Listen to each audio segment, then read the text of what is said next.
A Tau diplomat is sitting in a room on a Tau world, and a TO agent has her pistol trained on him, and she has just watched her shots turn into music in midair before they reached his chest. 8 splinters of bone leap from the ground and bury themselves in his scalp, forming a horned crown that runs long lines of crimson down his flat blue-gray features. She asks him what he is. He tells her, with a chuckle, that he is a daemon, a herald in the service of Almighty Tzeentch, that he held his god's favor once and intends to hold it again. His name is Por Malcaor. He is a member of the Water Caste, the diplomatic caste of the Two Empire, and something from the warp is wearing him, and the detail that should stop you is where he was standing. Not on a battlefield, not in some ruin next to a warp rift. He was inside the Tiao command structure, holding a position in the diplomatic apparatus, answering audience chimes from High Commander Farsight himself. A herald of Tzeentch had a job title and a schedule. Whatever protects the Tao did not keep a greater daemon out of the room where their strategy gets decided, and he was no passenger.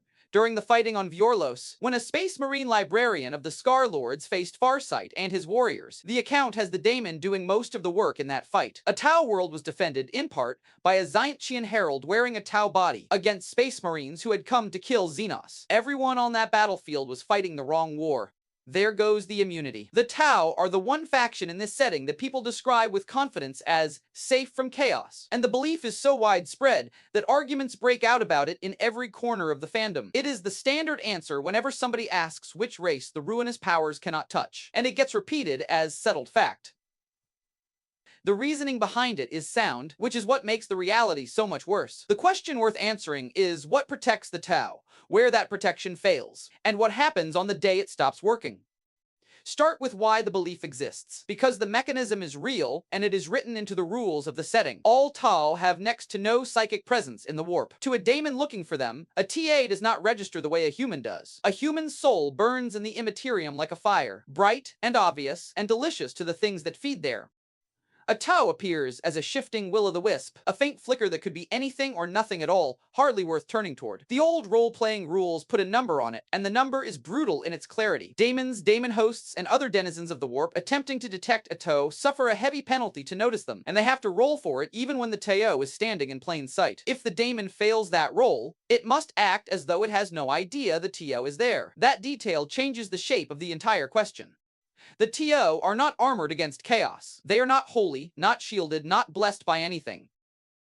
Dim is what they are. A daemon can look straight at a TO and fail to see a person there at all. That same dimness is why the TO have no psychers. Not rare psychers, not sanctioned psychers, none. The connection that gives humanity its witches is the connection that gives humanity its damnation. And the Ta have neither end of it.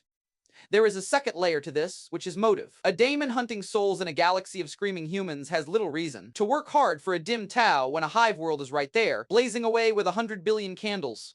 The Tao are protected in part by being unappetizing, and that protection lasts for as long as they stay unimportant.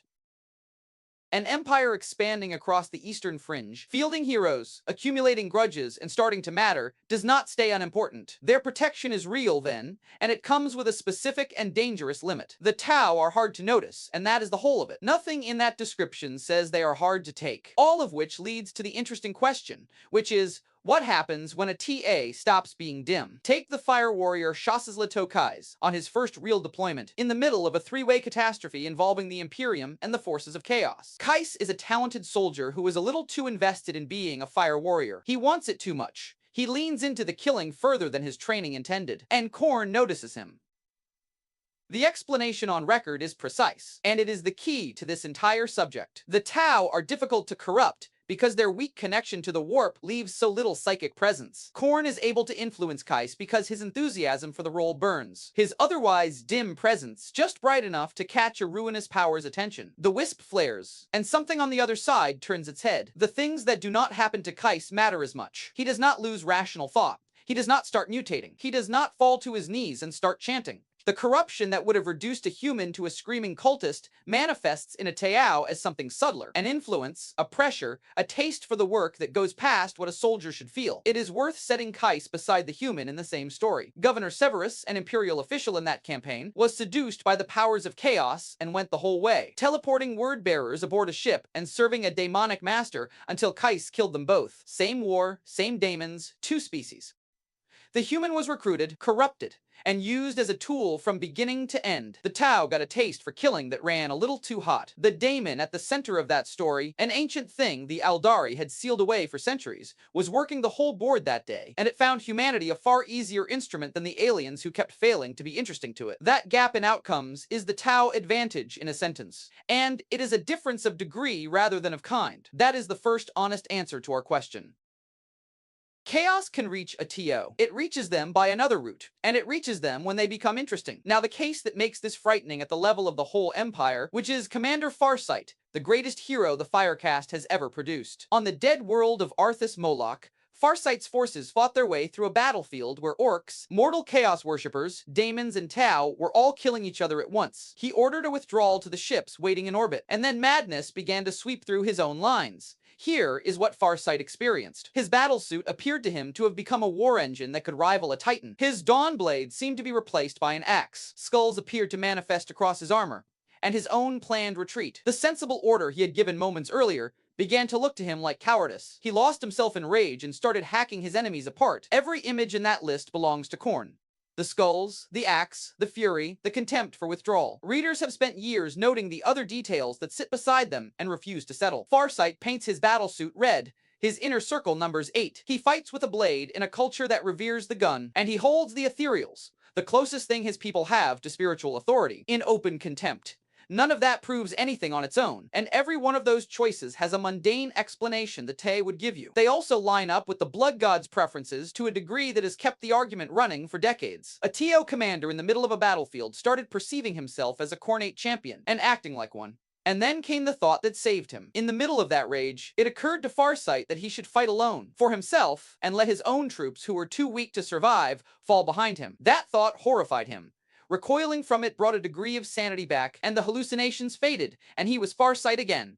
The thing that broke the influence was not faith, a psychic defense, or any special Tay resistance. It was one specific idea being repellent enough to shock him out of it. The Blood God had him in every way that mattered right up until it offered him abandoning his soldiers. And that was the one thing Farsight could not want. The lore is explicit about what was happening on that world. Khorne and Tzeentch had both begun a ploy to corrupt his soul on Arthas Moloch. 2 of the 4 ruinous powers, working on one Tau, and the reason they did not finish the job is the strangest part of the whole story. After Arthas Moloch, Farsight judged himself unworthy and went into self-imposed exile. He handed the enclaves to 6 of his closest advisors and walked out into the wastelands of Vyorlos. He abandoned his battlesuit and the Dawnblade, leaving both to be studied by others. And the record states outright that this decision to exile himself is what saved him in the end. From corruption by Khorne and Tzeentch, he did not defeat them. He removed himself from the board, gave away the weapon, and went to live alone in a barren savanna, hoping to die of old age. That is what surviving chaos looks like for a Tau, and it is not victory, but withdrawal. The greatest warrior his species has produced beat 2 gods by refusing to be anywhere they could reach him, which is a strategy available to one person in the Empire and to nobody else in it. And the story did not end there, because centuries later they came back for him. During the Arcs of Omen campaign, a Daemon prince named Ugalax brought a fleet to Arthas Moloch hunting a key fragment, and Farsight was pulled back to the world where it all started. The fighting cost him. Brightsword was killed, and Bravestorm and Oblotai took serious wounds.